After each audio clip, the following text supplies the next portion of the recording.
what I think might be the end of motovlogging as we know it. And that basically has to do with cell phones in cars. Now, this is not a dig on any other motovlogger who has ever complained about people that are on their cell phones in their cars. But, you know, I'm sitting here with a camera on top of my helmet and a microphone on top in my helmet and talking to all of you. I would imagine it could be argued that I am a distracted motorcyclist, just like someone who's talking on their cell phone while they're riding in their car.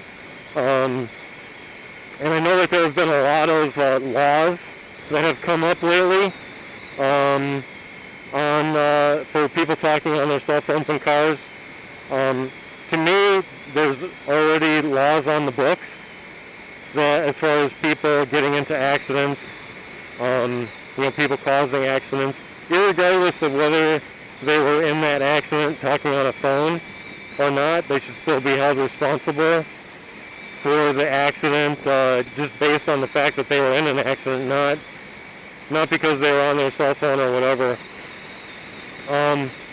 And I really think that motovloggers, really around the world, if they're dealing with cell phone laws where people cannot talk on their cell phones while they're in their car, even the hands-free ones, which technically you could consider my setup right here to be hands-free, but a lot of the cell phone laws that have been passed in different places are passed irregardless of whether it's hands-free or not. You're not allowed to be talking on your cell phone while you're driving.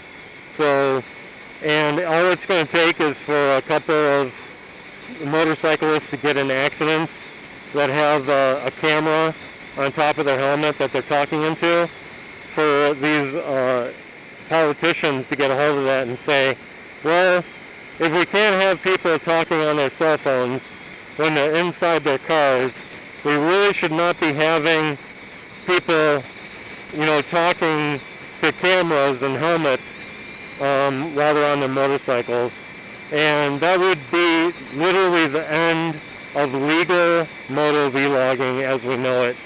You would have to break the law essentially at that point in order to do exactly what I'm doing right now. So I definitely think that that is a threat to motovlogging, all these cell phone laws. I mean, there should be laws against people being in accidents and hurting people, but when you start inviting them into the privacy of your car, into the privacy of your helmet, into the privacy of your home, unless somehow it is detrimental to society as a whole, you know, and a distracted driver getting in an accident and being held responsible for that accident, to slap on, oh, well, he was talking on his cell phone, he was a distracted driver, to slap that on there and just add a few more years to his sentence or a larger fine or whatever, I really don't see how that's helping society when you're already holding that person responsible for the accident based on the fact that they weren't able to control their vehicle and they got in an accident. In that case, you know, they would probably get rid of GPS units. They would get rid of radios in cars. They would get rid of a whole lot of things right now that are, you know, maybe air conditioning. Hey, you know, how many people have gotten in an accident adjusting their air conditioning? Maybe we should get rid of air conditioning in cars. So that's the point at which it can get to. That's the point I'd hate to see it get to, especially for motovloggers, to have this wonderful privilege to be taken away because people can't control themselves. So